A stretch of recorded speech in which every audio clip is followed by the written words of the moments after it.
Bila keluar gadget yang baru, smartphone yang baru, kita kena pandai ambil kesempatan daripada semua benda tu. Macam mana? First kali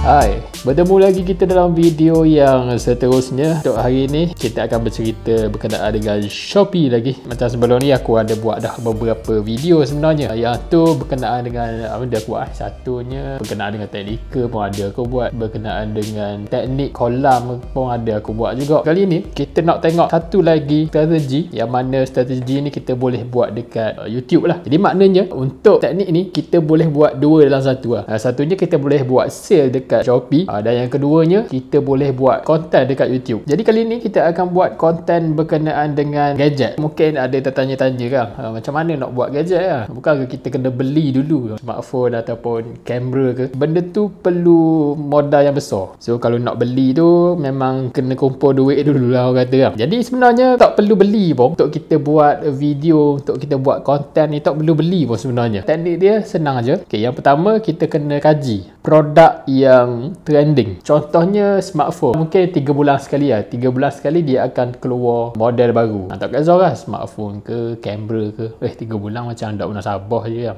Mungkin 6 bulan ke kan dia akan keluar gadget baru. Contohnya macam iPhone, sekarang keluar iPhone berapa iPhone 14 dah kot. Maklum lah aku bukan pengguna iPhone. So bila keluar gadget yang baru, smartphone yang baru, kita kena pandai ambil kesempatan daripada semua benda tu. Macam mana? First kali kita tengok trend tadi dah. Bila kita jumpa dah trend tu ataupun gadget apa yang kita nak promote tu, kita kena kumpul bahan-bahan untuk kita buat marketing tu. Macam gambar, dia punya video, dia punya detail berkenaan dengan barang tu. Detail tu sangat penting lah. Bila kita nak buat benda berkenaan dengan gadget, berkenaan dengan teknologi yang baru ni, kita kena study dulu berkenaan dengan benda yang kita nak buat tu. So kita kena master. Tak perlulah orang kata nak terlalu pandai sangat. Just orang kata Google je sebenarnya benda tu. Macam info dia senang je. Kita biasanya benda-benda macam ni orang nak tahu dia punya spek aje. Contohnya kalau macam iPhone tu kan. Kalau macam video kita nak buat ni, kita kena buat satu, kita boleh buat video review. Review ni macam mana? Katakan tadi kita dah kumpul kan, macam gambar iPhone 14 tu ke 15 dah ni. Tak kisah 14 ataupun 15 dah. Kita ada dah gambar tu, lepas tu kita ada dah dia punya detail spek dia. So kita just buatlah satu video berkenaan dengan produk tu. Contohnya kita buat slide macam ni, kita buat keluar gambar smartphone ni, lepas tu kita buat keluar detail-detail ni. Kita cerita sikit iPhone 14 ni dia ada bla bla bla bla sini. Lepas tu dia punya megapixel, dia punya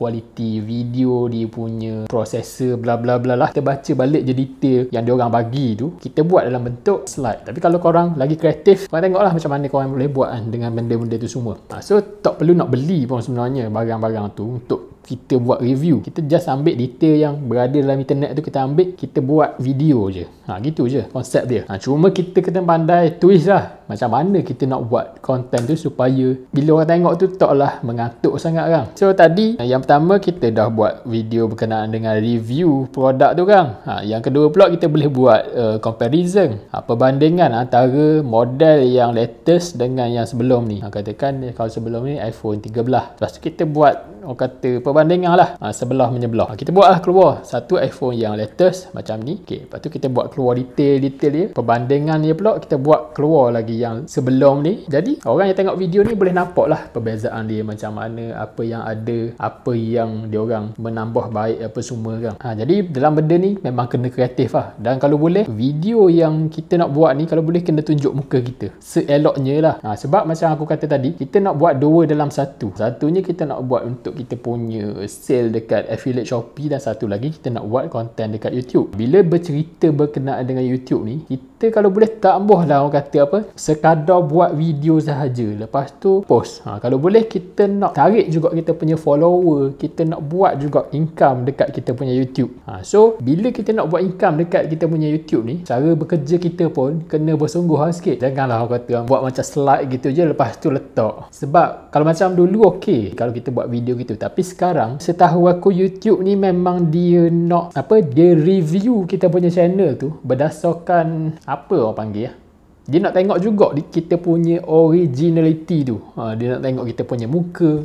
Kalau elemen macam muka kita tak ada dalam channel kita, lepas tu video tu pula kita buat review berkenaan dengan gadget-gadget ni, sah-sah lah benda tu kita ambil sumber daripada luar, bukan original kita punya video. So potensi untuk dia approve, untuk dia monetize kita punya channel tu sangat tipis sebenarnya. So kalau boleh kena tunjuk jugalah kot muka.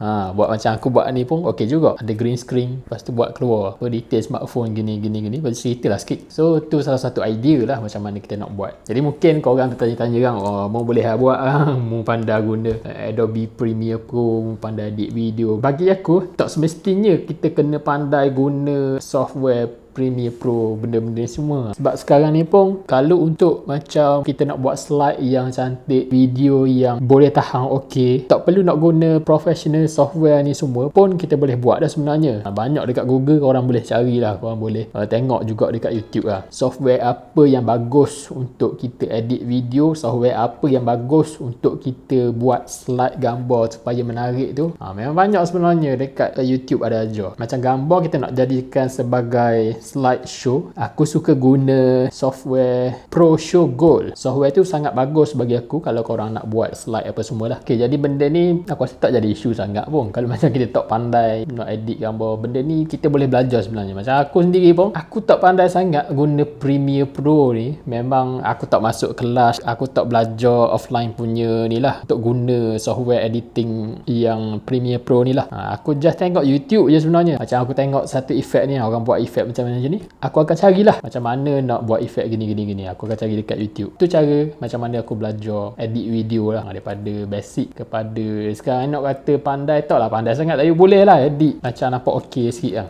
So itulah dia teknik dia, kita review gadget. Tak kisahlah kalau macam korang nak review smartphone, korang review lah smartphone. Kalau korang nak buat kamera ke, cumanya benda ni dia main, orang kata benda dia kena pandai tengok trend lah. Okay, benda ni yang bestnya bila kita buat, user yang nak tengok kita punya video tu memang dah ada. Kan nak khabar, contohnya korang buat vlog. Okay, bila korang buat vlog, video tu kita tak tahu sejauh mana orang suka tengok kita punya video tu. So kita buat letih kan, kita buat vlog, kita record, kita pergi makan ke, kita pergi melancong ke apa semua. Benda tu orang kata dia macam peluru tabur lah juga. Okay, kita tak tahu audiens kita suka apa, audiens kita ada dekat mana. Macam tu lah kiranya. Tapi kalau kita buat isu ataupun konten berkenaan dengan gadget ni, audiens tu memang dah ada, cuma kita kena cepat. Benda ni memang kita kena berlumba sikit lah dengan orang lain. Sebelum orang lain post banyak-banyak video dekat YouTube ni, kita kena post dulu. Jadi tu salah satu kelebihan dah kalau kita buat konten berkenaan dengan gadget ni semua. So antara kelebihan dia lagi adalah bila ada audiens ni, semestinya kita akan dapat views dengan subscriber lah. Sebab aku perasan channel berkenaan dengan teknologi ni, views dengan subscriber tu akan nampak agak bagus sebenarnya. Sebab konten tu dia membantu orang jugalah untuk buat pilihan. Yelah, macam aku sendiri pun kalau aku nak beli sesuatu barang baru tu, aku akan search dekat YouTube dulu. Aku akan tengok spek dia semua. Jenis malah nak baca. So bila konten tu dah publish dekat YouTube, semestinya lah kita letak link kita punya produk tu kan. Contohnya iPhone tu, kita generate lah link affiliate Shopee kita tu. Lepas tu kita letak lah dekat bawah kita punya video tu. Last kita punya video tu kita bagi tahu lah, kalau korang nak dapatkan produk iPhone ni ataupun kamera ni, boleh klik link dekat bawah ni. Aku dah pin comment. Jadi bagi aku dekat YouTube ni, konten yang macam ni sangat-sangat bagus untuk kita dapatkan sale dekat Shopee tu sebenarnya lah. Dan kelebihan lain pula, kita bukan sahaja dapat views dekat YouTube, kita bukan sekadar dapat subscriber, kita bukan sekadar dapat orang kata apa, sale dekat affiliate Shopee, malah kita boleh dapatkan juga sponsor daripada company-company yang besar ni. So macam mana nak dapatkan sponsor? Yang pertama sekali, kita buat proposal. Tapi sebelum kita buat proposal tu, kita kena pastikan kita punya channel tu banyak video lah, banyak video yang berkualiti. Views aku rasa rasa tak ada masalah sangat asalkan video kita tu berkualiti dan banyak video dalam kita punya channel tu. Janganlah pula kalau macam kita buat 2 video lepas tu kita buat proposal dah. Proposal ni macam mana? Proposal ni kita buat satu macam apa macam idea lah, macam kita tulislah kan dekat kita punya kertas kerja tu berkenaan kita punya channel YouTube, berkenaan dengan apa. Lepas tu kita hantar dekat company tu.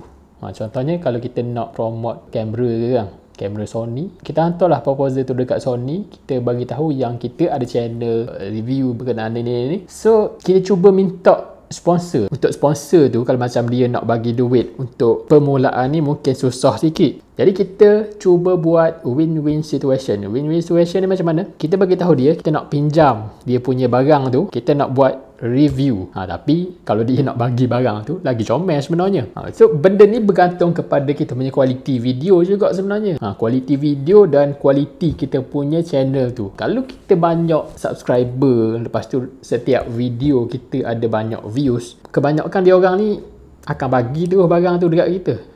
Memang dia akan bagi, mungkin juga dia akan bayar duit lah kan. So konten yang berkualiti ni sangat penting lah sebenarnya. Kalau nak buat tu buat betul-betul lah. Okay. So aku rasa tu je lah sedikit beberapa idea lah. Jadi kalau kita buat benda ni insyaAllah Shopee punya affiliate punya ni sale tu insyaAllah akan ada lah. Okay, jadi aku rasa sampai tu je kot untuk video kali ni. Macam tak ada benda dah. Dan macam biasa, kepada korang yang belum lagi subscribe channel ni ataupun baru jumpa channel ni, jangan lupa untuk subscribe. Sebab aku buat banyak video berkenaan dengan teknik-teknik Shopee, macam mana nak buat duit dengan Shopee, macam mana nak buat duit dengan YouTube apa semualah. So, sehingga bertemu lagi dalam video yang seterusnya. Assalamualaikum.